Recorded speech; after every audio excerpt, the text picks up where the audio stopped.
अस्सलाम वालेकुम स्टूडेंट्स, उम्मीद करती हूँ कि आप सब खैरियत से होंगे। आज हम क्वांटम नंबर के बारे में देखेंगे। क्वांटम नंबर का जो कॉन्सेप्ट था वो श्रोडिंगर ने दिया था और ये एक ऐसा कॉन्सेप्ट था जिसके ज़रिए से आप इलेक्ट्रॉन की पोजीशन को डिटरमाइन कर सकते हैं। आप इलेक्ट्रॉन की पोजीशन को तब मालूम कर सकते हैं जब आपको चार नंबर का पता हो, चार नंबर्स का पता हो और उन चारों को नंबर को मिलाकर हम उसको कहते हैं कि ये हमारे पास क्या होता है, क्वांटम नंबर।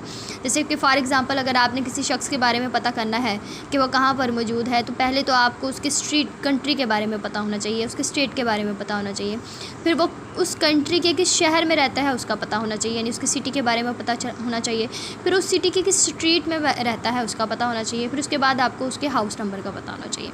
इसी तरह अगर आपने इलेक्ट्रॉन की पोजीशन को मालूम करना है तो आपको चार नंबर्स का पता होना चाहिए, यानी प्रिंसिपल क्वांटम नंबर का, एजीमुथल क्वांटम नंबर का, मैग्नेटिक क्वांटम नंबर का और स्पिन क्वांटम नंबर का।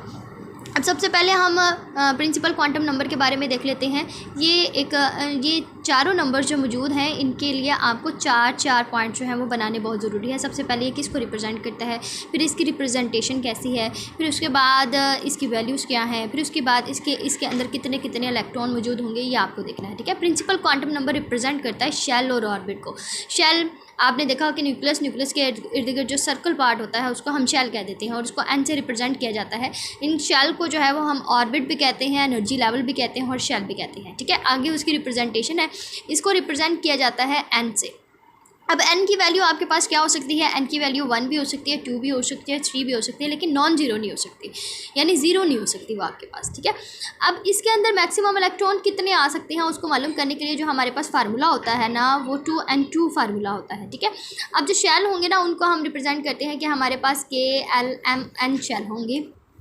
जैसे फॉर एग्जांपल नंबर ऑफ, अगर हमारे पास n की वैल्यू 1 है तो हम उसको कहते हैं कि हमारे पास K शेल है, n की वैल्यू 2 है तो हम उसको कहते हैं कि हमारे पास L शेल है, n की वैल्यू जो है वो 3 है तो हम कहते हैं कि ये हमारे पास M शेल है, और n की वैल्यू अगर 4 है तो हम उसको कहते हैं कि ये हमारे पास N शेल है। ठीक है, अब इन शेल में कितने कितने इलेक्ट्रॉन आते हैं वो हम 2n2 फार्मूला लगा कर लेते हैं।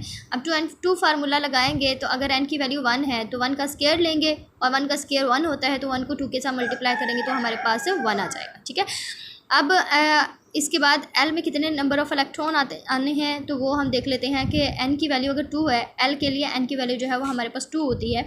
ठीक है, तो 2 हम यहाँ पर पुट करेंगे, 2 का हमने स्केयर लिया तो वो 4 को 2 के साथ मल्टीप्लाई करेंगे तो 8 आ जाएगा। ठीक है, n की वैल्यू जो है वो n की वैल्यू m के लिए जो है वो 3 होती है तो हम 3 को यहाँ पर पुट करेंगे, 3 का स्केयर लिया तो हमारे पास 9 आएगा, 9 को मल्टीप्लाई करेंगे 2 के साथ तो 18 आ जाएगा। ठीक है, और n की वैल्यू जो है वो n के लिए, कैपिटल N के लिए जो है वो 4 होती है, 4 को हम यहाँ पर पुट करेंगे n की जगह पर, तो 4 का स्केयर लिया तो हमारे पास क्या हो जाएंगे 16 को 2 के साथ मल्टीप्लाई किया तो 32।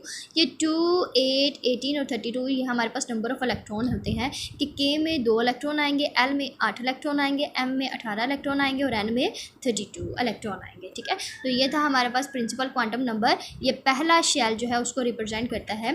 ठीक है, पहले शेल को रिप्रेजेंट करता है, पहले शेल, दूसरे शेल, तीसरे शेल को जो है वो रिप्रेजेंट करता है। शेल को रिप्रेजेंट करने के लिए हम जो नंबर इस्तेमाल करते हैं वो हमारे पास क्या होता है, प्रिंसिपल क्वांटम नंबर।